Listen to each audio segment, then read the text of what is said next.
So let's kick off 2025 with some of my teaching ins and teaching outs. First on the out list is kids using TikTok lingo and slang in class. I can't abide by it. It does my nutting. I mean, why are kids at primary school even accessing it? What are we doing? Why do we think giving them access to these platforms that literally rot their brain and give them access to some of the most dangerous and inappropriate content and think, oh, that won't have any effect on their behaviour or attention? Why can't we do what Australia are doing? Just ban it all for under 16s. First on my teaching in list is flexible working. We've got to bring more of this in. If we genuinely want teaching to be an attractive career for people to come into and keep people in the profession, we've got to be doing more of it. I know it's going to take so much more investment, but if we don't, we're just going to continue to lose so many more teachers. And it's already happening in some schools where they're getting this right. I was in a school recently. They've moved to a model where every teacher gets 1 day a week working from home.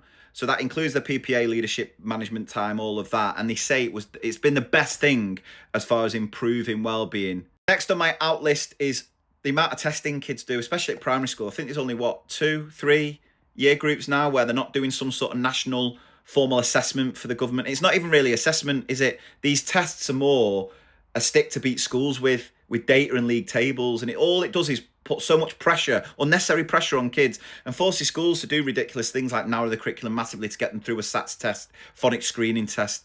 And if none of that works, guess what? We'll cheat. It's ridiculous anyway. It needs to change. It's a waste of money. Next on my teaching in list, I want to see more teachers saying no.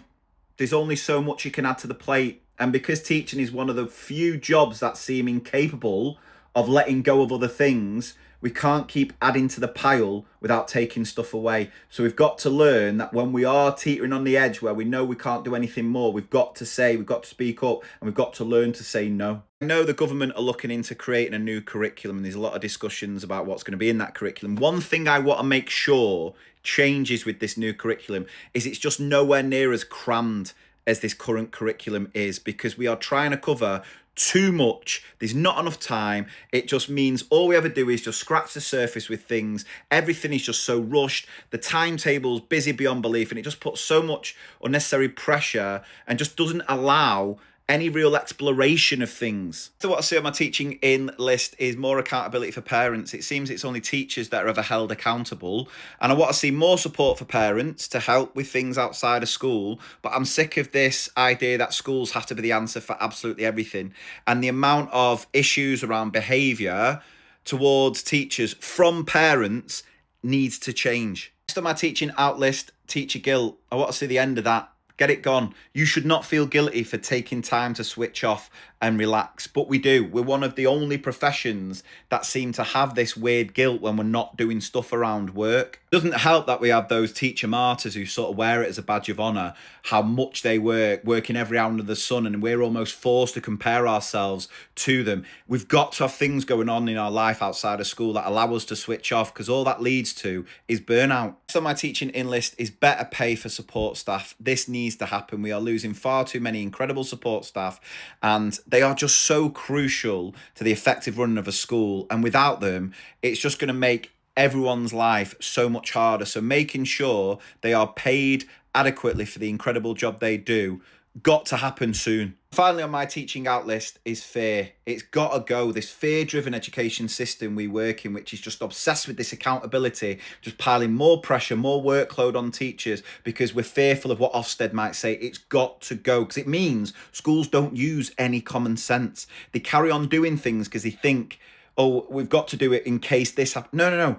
What works best for your students? What works best for your staff? Because that fear-driven system means teachers are no longer trusted, which is leading to so many of them leaving.